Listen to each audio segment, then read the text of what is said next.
Where did our thinking come from? Our thinking comes from conditioning. We are conditioned by parents, by teachers, by friends, by past experiences. Here are some examples. Chances are you heard things similar to what I heard growing up. Children should be seen and not heard. Don't bite off more than you can chew. Don't go where you're not wanted. Don't talk to strangers. Never get in the car with a stranger. Okay, we go to get our first job and we're thinking, let's see, I should be seen and not heard. I shouldn't bite off more than I can chew. I shouldn't go where I'm not wanted. Shouldn't get in the car with strangers. What kind of job can we get? Almost any job that we get requires us to speak up and to say something and to be heard and to talk to strangers. So we need to overcome that conditioning. To overcome that conditioning requires a powerful force called spaced repetition. Teachers condition us also by some of the drills that they use. For example, if I were to ask you what's 4 times 4, 16, no problem. 8 times 8, 64. 9 times 9, 81. 12 times 12, 144. But if I would ask you what's 18 times 18, you'd probably struggle with that, wouldn't you? Why? Because the times table only went up to 12 times 12. We either had the flashcards or we studied it and we practiced it. And we can do any computation or permutation up to 12 times 12, but anything beyond that, we struggle with it. Likewise, we learned the alphabet.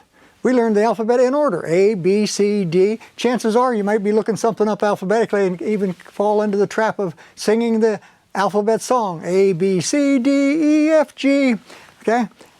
If I were to ask you to do the alphabet, all 26 letters from A to Z as fast as you can, most people can probably do it in 5-6 seconds max, okay? Easy peasy. But if I were to say do half the alphabet, and you start with A and you do every other letter, it's going to take you probably twice as long, maybe 3 times as long, because you say things like A, skip the B, C, skip the D, E, skip the F, etc., because we learned it in order and you do it any way different, and you lose the power. So spaced repetition is powerful, and to change a habit requires spaced repetition to where you hear things at a regular interval. And there's other things that teachers say that condition us to act a certain way. Our friends play the put-down game, condition us. Past experiences, we try something when we're 10, 11, 12 years old. We say, I'll never do that again, even though we're fully capable of it just a few years later. All right, so, but people with a bad attitude, number 1, look for reasons to fail. Number 2, they don't accept personal responsibility. And number 3, they try to appear larger by making other people appear smaller. And we don't want to have a bad attitude. Just the opposite is true of people with a good attitude. Number 1, they look for ways to win or look for ways to succeed. And number 2, they believe if it's to be, it's up to me. They take personal responsibility. And number 3, they build other people up instead of tear them down, and they help them grow and be all that they can be. And that's what we're striving for in our work. Keith Harrell was a motivational speaker who wrote a book called Attitude is Everything. And in that, he suggested having an attitude tune-up on a regular basis, just like you tune up an engine or tune a piano or tune anything. He suggested that we tune up our positive mental attitude, and he listed 8 points to do that. Number 1, count your blessing daily and give thanks. That there's so many things that we can be thankful for, that we can be grateful for, and we just need to give thanks every day, and that's going to help us develop more of a positive mental attitude. Number 2, he said, get the proper rest and exercise, and you'll be healthier. And you need to eat healthier as well, because energy can be built up and it can be torn down.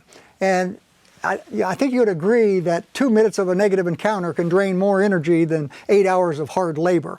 So we need to guard our energy. It's even more important than time, because time, we only have 24 hours a day, 7 days a week, no more, no less. Energy, again, being around positive people can build our energy up. Being in negative encounters can drain it. So to be positive, keep your energy level high. Number 3, don't let pettiness have power over your success. Monitor what you hear, what you read, what you say, and don't be a SNIOP, susceptible to the negative influence of other people. Number 4, set aside time with family and close friends. Those relationships boost our energy, boost our attitude, and makes us feel good about ourselves. And then that gets cast off to our family and friends, and so it becomes a win-win situation. Number 5, Keith Harrell says, is help someone less fortunate, because it brings out your spirit. It brings out the best in you, and you feel good about yourself, and you help someone else in the process. Number 6, feed your spirit daily.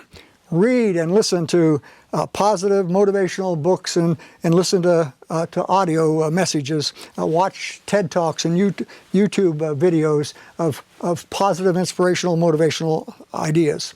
And number 7 is reflect on your victories, things you've forgotten that were special. Rekindle the fire that helps turn your attitude into action. Look at past accomplishments and build on that. Say, hey, if I was able to do this and this and this, I can for sure do what's in front of me right now. And then number 8, he says, create an upbeat, positive greeting that builds enthusiasm for you and everyone you meet. So when you meet folks, either folks you see on a regular basis or folks that you're seeing for the first time, have a positive, enthusiastic greeting. It'll make you feel better, it'll make them feel better, and it'll help you have an attitude tune-up.